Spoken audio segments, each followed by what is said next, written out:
இனிய மாலை வணக்கம் அனைவருக்குமே.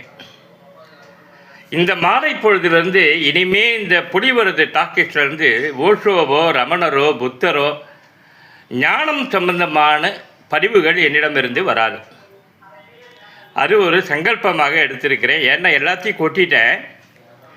ஆனால் கொட்ட தெரிஞ்ச எனக்கு அதை என்னாலேயே பின்பற்றுவது ரொம்ப கடினமாக இருக்குது சார். அதுக்கு ஒரு ஞானம் தேவைப்படுது. பாருங்கள், இந்த நொடியில் வாழ முடியுது தான் பிரச்சனை. அடுத்து புத்தரோட உனக்குள் நீயே ஒளியாக இரு, அதுவும் முடியல. உனக்குள் நீ சிரிப்பாய் இரு, இது ஓஷோ சொல்கிறான், அதுவும் முடியல.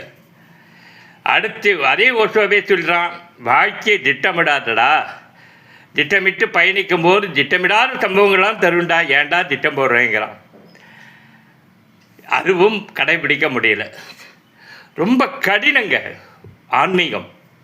ஆனால் சத்தியங்க, ஞானம் இருக்குது பாருங்கள், அது சும்மா இல்லைங்க. யோகியெல்லாம் ரமண மகரிஷி ஞானியானதும், ஓஷோ உலகம் முழுக்க தத்துவவாதிமை பேசப்பட்டதும், புத்தன் போதி மரத்தடியில் இருந்து கிட்டத்தட்ட பல நூற்றாண்டுகள் கடந்து இன்னும் புத்தன்னா பேசிட்டு இருக்கிறோம். விவேகானந்தர், ராமகிருஷ்ண பரமஹம்சர், உலகில் உள்ள அனைத்து ஞானிகளும் சும்மா வரலைங்க, சும்மா பேசப்படலைங்க.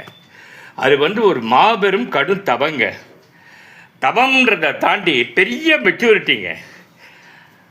கேட்பதற்கு இனிமையாக இருக்குங்க, வாழ்க்கையில் அப்ளை பண்ண முடியாதுங்க. ஏன்னா 2025 ஓடுது, 26 ஓடுது.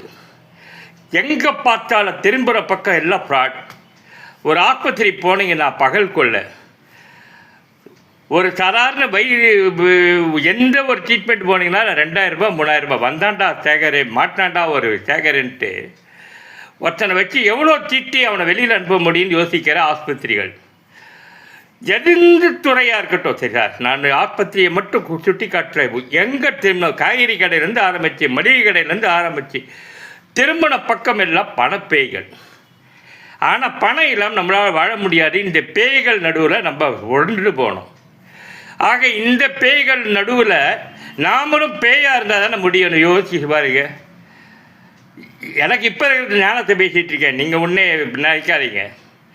ஆக நானும் பேயாக மாற வேண்டிய சூழல். ஏன்னா இங்கே யாரும் நல்லவனே இல்லை. சுற்றி கண்ணு கெட்டிய வரை எல்லாம் வியாபார உலகமாக மாறிப்போச்சு.